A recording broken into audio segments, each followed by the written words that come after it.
Okay, so for the sermon, like I said, you're stuck with me because Bill gets time off. Blame the contract writers. We can't live without them, apparently. We can't even get the thing to work without them, so you got a spot for a while here, buddy. But I hope you don't have 6 weeks of sermons where you're correcting everything from in here. That's the goal today. The idea here is whenever I give a sermon or I give something else, it's been a long time since I've given a sermon. Chip's done the last couple. But before then, I was always like the backup guy, or even before Bill, I gave quite a few of them.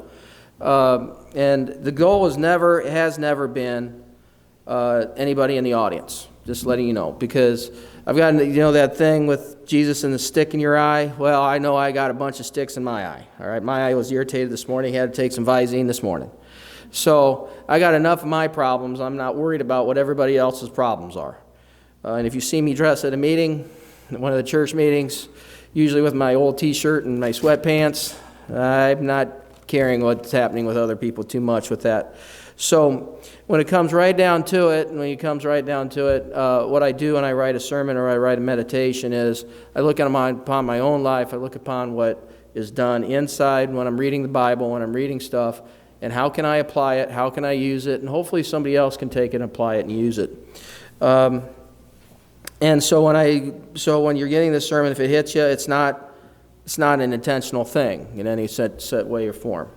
So that sounds kind of selfish, but I figure if I've got one question, because I know in classes when I teach, if one kid has a question, there's probably 10 others who have the same question. They're just don't have the courage to say something. So I wanted to focus today on 1 Corinthians 9:24 through 27. And the verses 9:24 through 27 is in 1 Corinthians. It was written by Paul. And Paul says in 24 through 27, I like it from my athletic background. Do you not know that in a race all the runners run, but only one gets the prize? Run in such a way as to get the prize. Everyone who competes in the game goes into strict training. They do it to get a crown that will not last, but we do it to get a crown that will last forever. Therefore, I do not run like someone running aimlessly. I do not fight like a boxer beating the air. No, I strike a blow to my body and make it my slave, so that I have preached to others. I myself will not be disqualified for this prize. So verse 9:24, as we start taking a look at there, it says, do you not know that in a race all the runners run, but only get one prize? Run in such a way that is to get the prize. So the first thing there is, when we start talking about athletes, being an ex-coach, athletes are in continual training. Okay? If you are in a high school sport, or if you were in a high school sport in the last 15 years, you know exactly what I'm talking about. They do not play usually at a big school. They do not play more than one sport usually now. They play one sport, and it's pretty much year-round. KV still might be a little bit different, but if you talk to people in Cheston, Hobart, I remember coaching a kid, and this is off my script a little bit, but he was in Hobart. He was at 3.75 GPA. He ended up being drafted in the 4th round by some team, or he could have gone to South Carolina. He chose South Carolina, I think. But at any rate, when he was there at Hobart, they had 3 guys behind him, and he wanted to play basketball. Well, that coach told him, like everybody else, if you're missing winter conditioning, don't bother coming out. Because he had another 2 or 3 first basemen who were really darn good behind him, and that kid was throwing 96 and could hit a ball 400 feet off his back foot. And they were ready to replace him in an instant. So when they talk about these high school athletes now, these high school athletes, a lot of them do one sport and they are continual. All right? They don't go to something else. And if they do go to something else, they go right back into it. They are allowed 2 weeks. They might even change that to a week, I think. But they were allowed 2 weeks of prep time between, say, basketball and football, or football and basketball, or basketball and baseball, whatever. They got 2 weeks of rest time before the next sport they can officially start. But you know what that coach is doing. They're getting them right there with it, keeping an eye on them, talking to them that whole time while that other sport's going on. So athletes are in continual training. if they are a high-level athlete. And the thing about it is that means there's minimal off time, and they're always making corrections. What we did is we had the sheet, and we filled out our portions of it of what we thought that kid his strengths were, and we would go through and level those strengths out, and then we would take it to the kid, and then they would say, okay, what do you want to do? And then they would be part of the plan, and they would write up their part of the plan, and then together we worked out a plan as how they could get better for the next year. But we did that immediately after the season. We didn't wait 2 months afterwards and then get going, because then it would be too late before we got the plan going. So that way you continually got your kids planning and better and whatever else. So athletes don't take a break off. They just don't do it. And so that's the first thing when they say train to get the prize, run in such a way to get the prize. When you talk about running to get the prize, your first thought is just run as hard as you can. But the truth is, if you're running that race, you've been training that whole time to get to the point where you're running that race. If you just ran that 60 feet or that 100 yards or whatever you're running, and that's all you're running, but you didn't do anything, and you're 350 pounds, and you'll have a heart attack when you start running, you ain't going to win that race. It ain't going to happen. So you've got to make sure that we are continually in practice. That means when we're working on being a Christian and everything else, this is where I'm getting out of it, we've got to work on our little details and our fine details just as anybody else would be doing. So I'll give you an example here, a couple of examples. For example, with Marie's fair. Marie had a very good fair. She did very well on dog show. She did very well with her poultry. She ended up with 3 or 4 champions. But when it came to the reserve champion and grand champion overall, our tails were a little messed up. Well, the one judge that did showmanship took a liking to Marie a little bit, saw our birds, and we got to be on the right track. He wanted to buy our birds. So when the judge is wanting to buy your stock, I think you're pretty good. So we're doing pretty good there, but there was a couple little adjustments that we've got to make for us to go from being just here and we compare to the one that wins. And I've been out of practice long enough, and she's starting up. So with that being said, if we make those adjustments, we get our birds a little bit better, we have a little better shot of winning the thing next year, the whole thing. So we got to think about it in those terms. If I am sitting there going through things and I'm looking through it, what adjustments do I make? What adjustments can I do to get myself better as a Christian? What adjustments can I make to go over? And here's a story about Coach Greenlee. I don't know if some of you know Coach Greenlee. He had 400 victories in baseball. And he was a basketball coach. And after he coached basketball here at the high school, and they knew he was the superintendent. He was not the superintendent. He was the athletic director at KV for a lot of years. Did all kinds of things there with the facilities, did a great job. When he was a referee after his coaching career, he became a referee after his basketball coaching career. He ended up coaching a couple state title games. And he won 400 games as a baseball coach. So I'm sitting there, and a buddy of mine who's a basketball coach was sitting at Bishop Knoll. And he was sitting at Bishop Knoll, and he wanted me to adjust what his talent was, what I saw, things like that. He wanted me to scout his team for him. And I said, okay, I'll do that. So I'm sitting there, and Coach Greenlee was there, and he was writing down, and he was reviewing the referees, because he was taking the job as reviewing the referees and qualifying them to see how they did it. He was judging the referees. And this judge is going back, and he's using the one hand. And then he turns the other way. He docked him major points, and he wouldn't have been able to do a sectional. I asked him why. He goes, well, Tony was using the wrong hand. It's all in the details. If he uses that hand, he has to turn his back from the play. He has to turn around. If he uses his other hand, he doesn't have to turn his eyes on the play.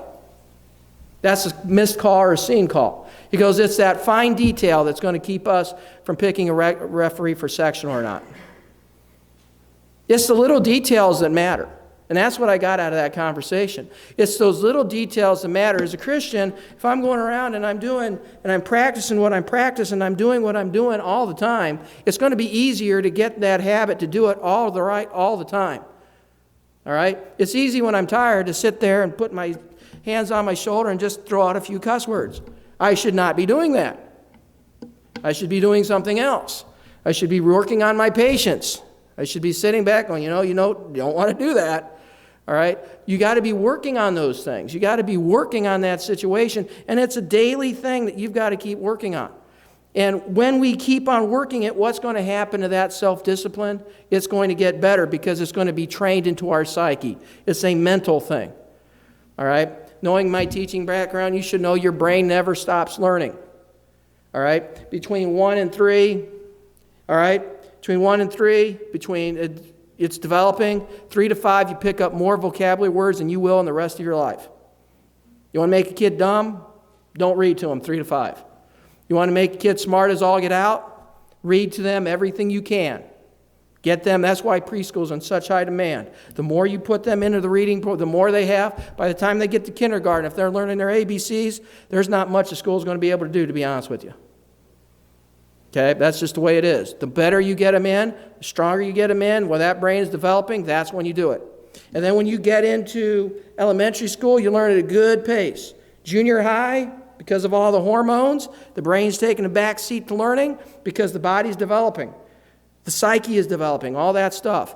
Then about midway high school, it picks up, and then it goes, and the majority of your development is done as about 25. After that, you can still have your neurons and spread out your neurons and make them grow. Okay? So you don't stop learning. Oh, by the way, the only other time that, and this was one of the guys I listened to on a brain conference, was an Alzheimer's expert. He came and wanted to speak to teachers. He's number 2 in the country in Alzheimer's.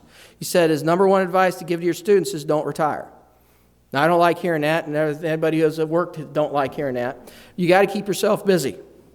Got to keep your brain functioning, because what's going to happen is that between 60 and 90, depending on your genetics, we don't know much more than that, so I'll just say genetics, because throwing out the term everybody's going to use. What's going to happen is your brain is going to develop or not develop, and what's going to happen is those brain cells start dying.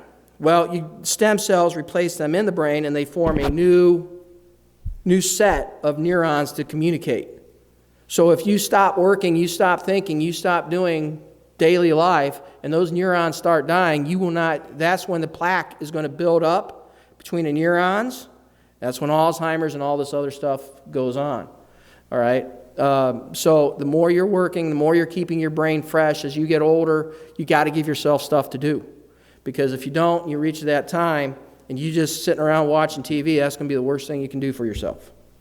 So even if you are retired, you need to find things to do. And if you've got grandkids, you're probably way too busy on your own anyway. So, but you should know that. So like if you go and you haven't seen somebody in 2 years or 3 years, and they were sharp as a tack, and then you see them and they're not sharp as a tack now, the brain cells are dying, and they need to be doing something because they're losing those cells. And they need to be replaced. So back on track, I guess. I got a little bit off because of the brain stuff, but it seemed like some people looked like they were interested in it. But anyway, as you go back to it, it all comes back to that discipline and learning. You get in that focus of learning, guess what? Learning is easy for the rest of your life. You develop bad habits as a kid, it's hard to break bad habits because your learning rate after 25 goes down.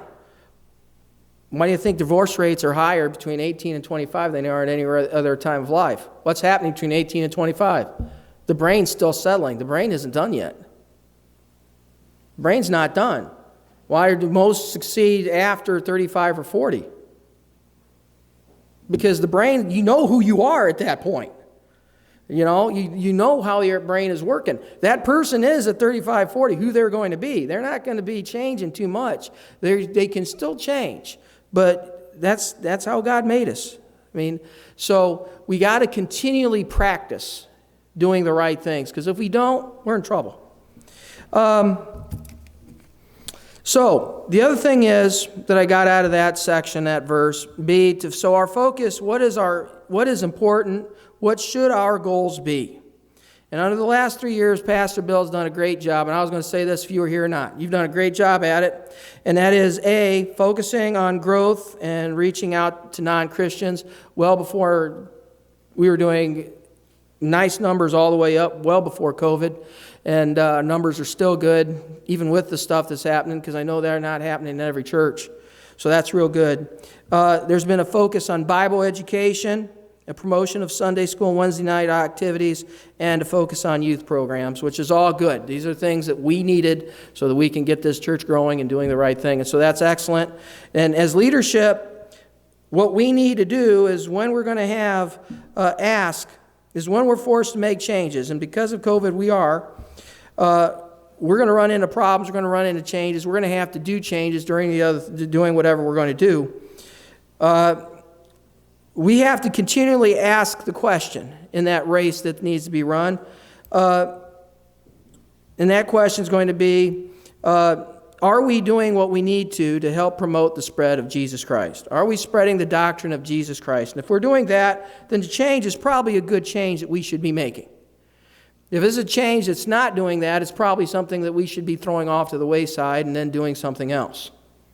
But we have to keep that in mind. And to get the prize, the goal is to win. As a team or as an individual, the individuals, as they get better, the team gets better. Now, I'm not going through all that part there because I went through the brain stuff a little bit.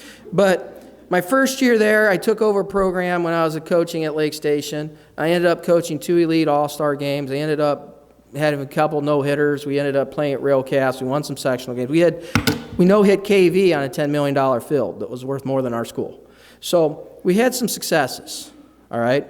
And when I started, I took over a program that the only 3 programs ranked worse in the programs were the 3 Gary schools. When I left, we were around 120. So we went from 403rd to 120 in their rankings. When I started, we had a 244 batting average that first year.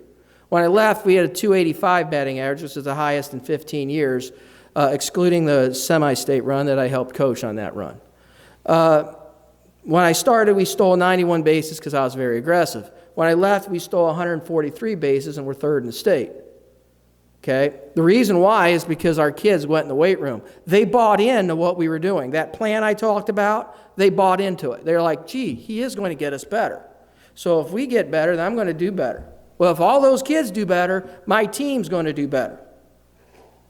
And so as they bought into it, as they fed into it, this congregation is going to do as well as the people who buy in to do what they need to do to get better, to become Christians. If we have a congregation where there's just 2 or 3 people who do everything, and then that's it, and then we're relying on those 2 or 3 people to do it all, and we got problems because we're not growing everybody that we need to be growing.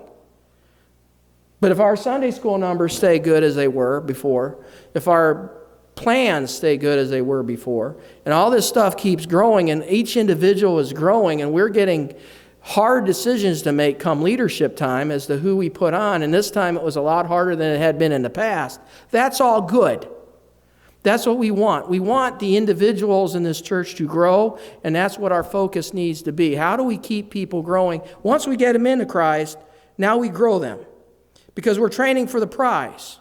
If we want our church to keep being successful and winning, we have to keep growing those individuals. That's a difficult job. It's not going to be easy. But as an individual, we have to look at that. We have to look at that as ourselves, and how do we keep growing ourselves, and how do we keep working on those things. So, 925, everyone who competes in the games goes into strict training. I just mentioned a whole lot of that. Oh, by the way, last thing I want to mention there, Timothy 2 Timothy 4:8. Now there is in store for me, this is Paul talking about Paul, the crown of righteousness, which the Lord, the righteous judge, will award to me on that day, and not only to me, but also to all that who have longed for his appearing. Paul's helping Christianity. He's spreading, but who's Paul really doing this for? Who's getting the prize here? Who wants the prize? Paul wants the prize. He wants to be up there with Jesus in heaven. You can't take individuality out of the person. You can't do it, because if that person has got to be seeing what's in the benefit for them. We're not God, we're humans. So even Paul does that. But in that essence, what does Paul do? Paul ends up becoming this great evangelist, and other than Jesus, is there a more important person than Paul? And it's a hard time to find somebody more important, isn't it? I mean, it's really hard to find somebody more important. You could think about it. You could argue this person and that person. But Paul did everything for Jesus because he was getting something in the end. So keep that in mind. And Paul was a pleaser. Before that, he was anti-Christian when he was still Saul. What did he do? He went out and killed everybody he could because it pleased the Pharisees. So if you think about that, it is an important concept that we keep in, what do we get out of it? And that's what we're going to get into here. In 9:25, everyone who competes in the games goes into strict training. They do it to get a crown. In other words, do it to win, that will be last forever. A crown is linked in Revelations in these verses. 2:10, 3:11, 4:4, 4:10, 6:2, 9:7, 12:1. I used my study Bible to look it up. Now, if there's other ones that crown is mentioned in Revelations, that's fine. But crown has significance in the book of Revelation because of what they're saying here. All right? It has a significance because what we're saying is that John and Paul are both saying the same thing. The crown is the win. These guys that are winning, they have the crowns on them. They got different crowns for different things. Revelation 2:10, Jesus says, "Do not be afraid of what you are about to suffer. I tell you, the devil will put some of you in position to test you, and you will suffer persecution for 10 days. Be faithful, even to the point of death, and I will give you the crown of life." That's that's the second time. I think that might be the first one mentioned there in Revelation. But the crown of life, that's what Paul's referring to. Daniel 7:13, I'm going way back in the Old Testament with 7:13. According to my study here, the first reference to Jesus as the Son of Man happens in Daniel 7:13. You say, so what? What does that mean? Daniel 7:14, he was given authority, glory, and sovereign power, the Son of Man. All peoples, nations, and men of every language worshipped him. His dominion is an everlasting dominion that will not pass away, and his kingdom is one that will never be destroyed. This is seen in Daniel at the beginning of the Old Testament. Close to it. Daniel's seeing this and telling us way, way, way long ago that the Son of Man's coming. And then we got Revelation mentioning the Son of Man. What are they talking about? They're talking about the crown. They're talking about the prize. See the link there? There's a link. This has been the plan for a long time. Paul, John, I don't know how much they had time together, but when their different mission trips, they didn't keep them at the same place. I believe John was on Corsica. I believe Paul was in Rome. And they ain't sitting there communicating, talking about the crown all the time. But they're all mentioning it. So this crown of life, this is a theme that continues all throughout. It doesn't stop. But this theme is going and going and going. Revelations 1:13, John refers to like the Son of Man. And I find that interesting because of Revelations 14:14. I looked, and there before me was a white cloud, and seated on the cloud was one like the Son of Man. Here's the connection. With a crown of gold on his head and a sharp sickle in his hand. We all know what a sickle is used for because you live in Jasper County. It's the old way they harvested the wheat and the corn. The harvest is coming. Which side of the harvest are you on? Are you the stuff left on the field to sit there to rot? Or are you going up?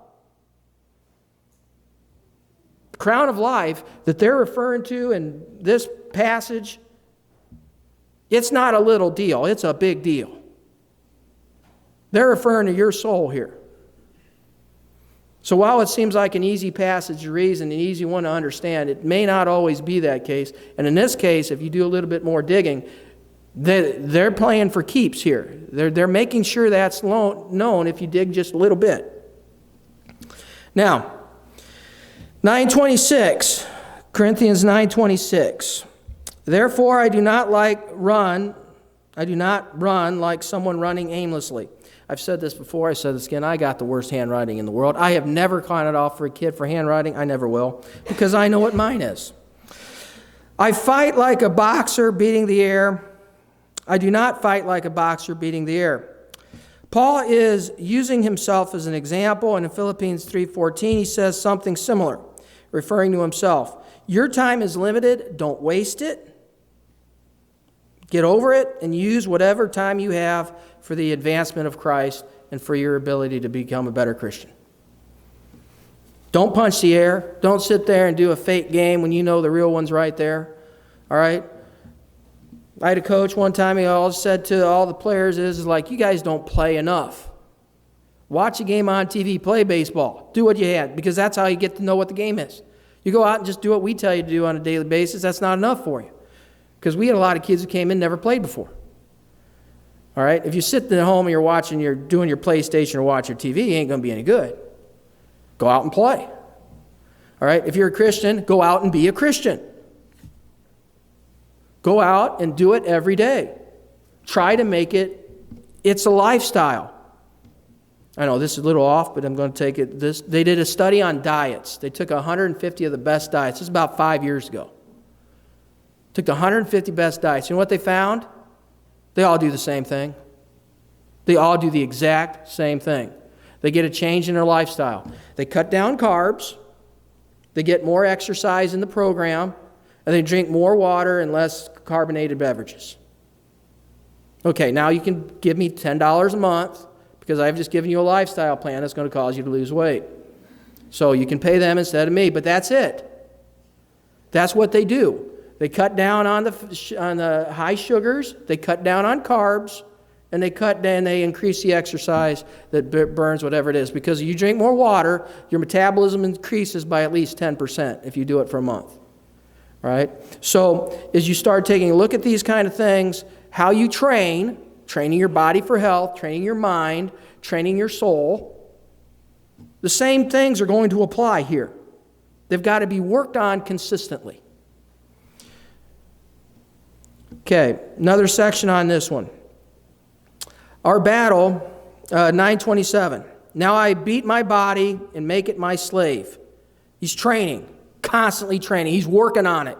Paul's an example here. He's in prison and he is sitting there praying all the time. He's forgiven the people that beat him all the time. He's in a constant conversation with Christ, writing letters to those that are trying to get people to Christ. He's beating his body. He's making himself a slave. So that after I have preached to others, I myself will not be disqualified for the prize. Our battle will be a constant one. You will get beat up. If you walk the walk and you talk the talk, you do what you say you're going to do, it will not always be pleasant. Believe me. I've got kids of certain ethnic groups or whatever else, when I act like a Christian, like, you're a Christian, I go, yes. And they treat me as badly as anybody else in that thing, and they will go after you. And then you just, calmly, you shouldn't talk to a teacher like that. Write them up, send them to the office. So that you don't get in trouble, number one. But number two, you got to be forgiven of them. They're going to grow up. And I'm going to get a letter at the end of the year from several of them, and I did this year, on email saying they want to be even back in my class next year. Because they don't get love.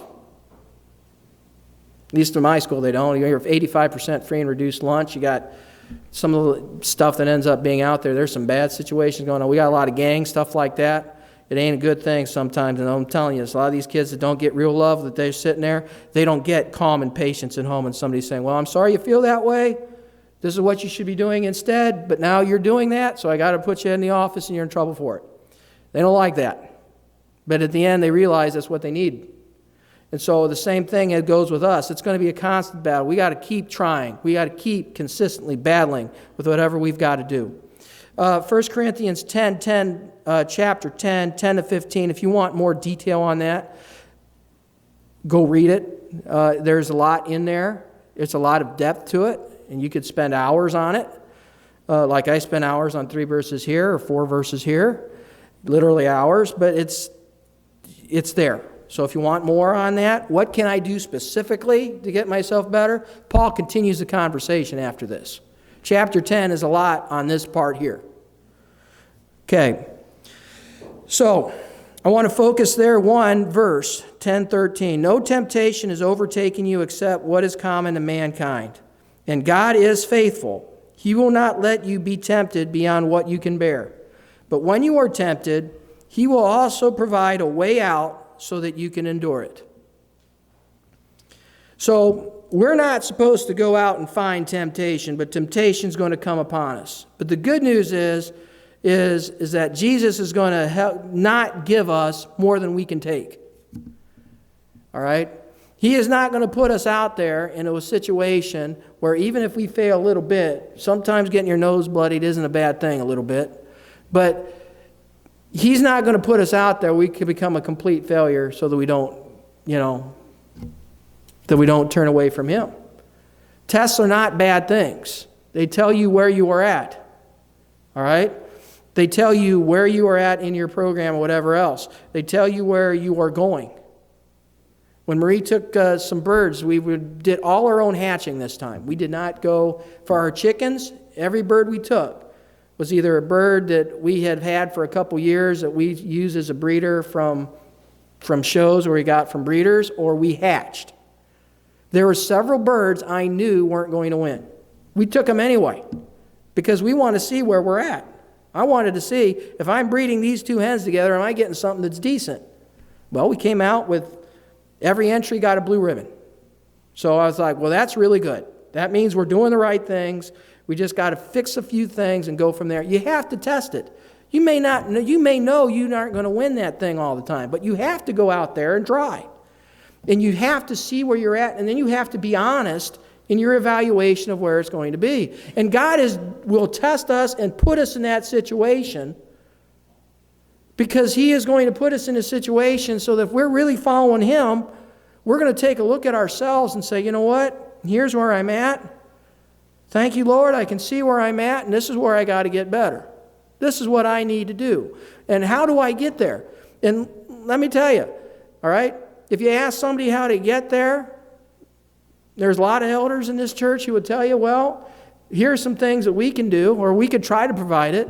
I know Pastor Bill would go out of his way to say, if there's something in my spiritual life that I can help, because a man won't leave here if his wife didn't pull him away from here. I mean, she's good. She's good at pulling him away because he's a workaholic, and I like it for that. That's great. But there's people willing to help you to get that success level. When that judge came up and asked Maria, can I buy your Rhode Island Reds off you? We asked him, well, how do we get our Rhode Island Reds better? How do we do this? How do we do that? So we can make those adjustments. The same thing goes in your spiritual life and your spiritual walk. Go to and get other Christians and pray with other Christians so that you get the answers to the spiritual questions that you have so that you get better with it. Because it's a continual prize that we're running. So in other words, He's not going to give us more than we can endure, but it's up to us to sit there and figure out, how do we get better at it? That's our choice. So here's my points. Number one, Paul's approaching the Christian body in the text as a coach. He's trying to get us in the proper mindset. We are in the race of our lives, and when coupled with John's points and revelations, the prizes are serious. Your soul is at stake here.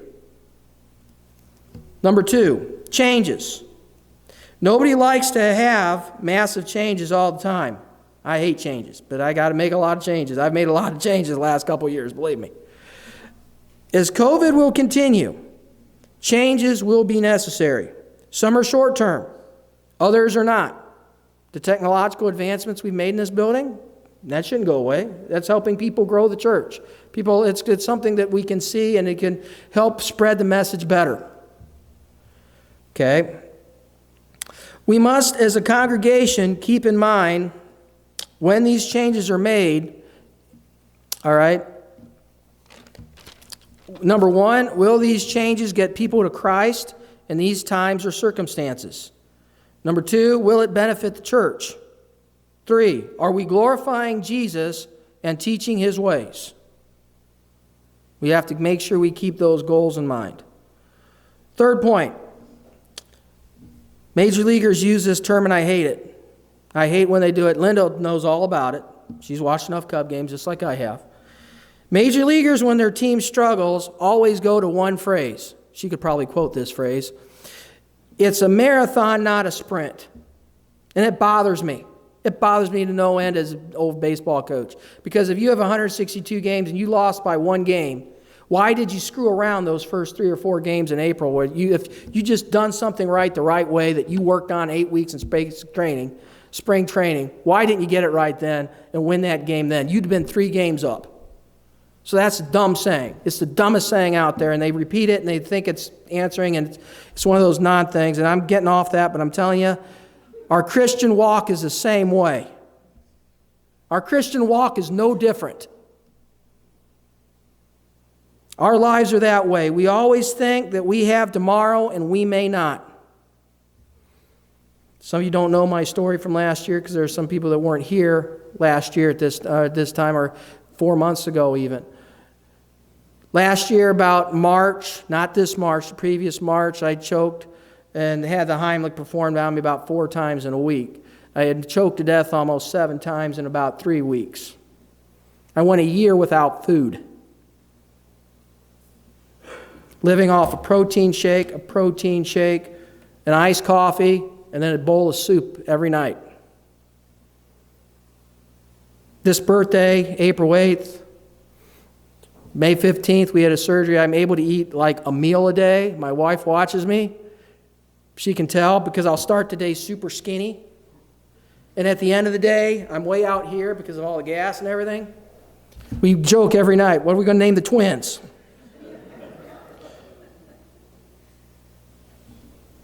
That year, last birthday, I got 3 cakes. One from my mom, one from my wife, one from my sister. We didn't think I'd get there. It is what it is. You don't know. Even if I was fully healthy, I could step outside, drive in my car, not see somebody, or somebody may not see me, and that could be it anyway. Well, you don't know. They did every test. They ran through 10 doctors. Nobody could find a thing until I had a conversation with a head doctor at IU where I said, well, where's the food getting stuck? I said, up here. He goes, up here? Yeah. He was thinking it was down here. Every time they ran the MRI or every time they ran the CAT scan, it was a muscle that they had to pry out. They had to pry open. There was a muscle that they couldn't see. And that was keeping me from swallowing. There's still other problems that go with it, but that was it. Everything else had tested perfectly. Perfect health except for one little muscle. This is another step. You want to talk about evolution? Ask how you can have 100 trillion bacteria in your intestine, 30 trillion cells, and ask at the odds that they can all function perfectly to work, and then make 2 of those. What would the odds of that be, if you really think about it? Trillions to 1, and then have 7 billion people on the planet, and then all the food supplies that goes with it, and everything else, same base genetic code. What are the odds of that? Or what is the odds that it was created? What is greater odds? Created has much greater odds. It doesn't even come close. So when you start taking a look at what really happens and all the different stuff that goes on, you're blessed to have the next day. Okay? So run your race as today is important. All right? That's Paul's point. We need to live life with a sense of urgency. Even if you haven't talked to someone about Christ on some days, and you're doing what you're doing, you can always practice patience with others. We can always be respectful and love others. We can be leading with our actions, even with silent voices. The world can see you are a Christian through your actions. They may not like you for it, but it's okay, because you're competing for a better prize.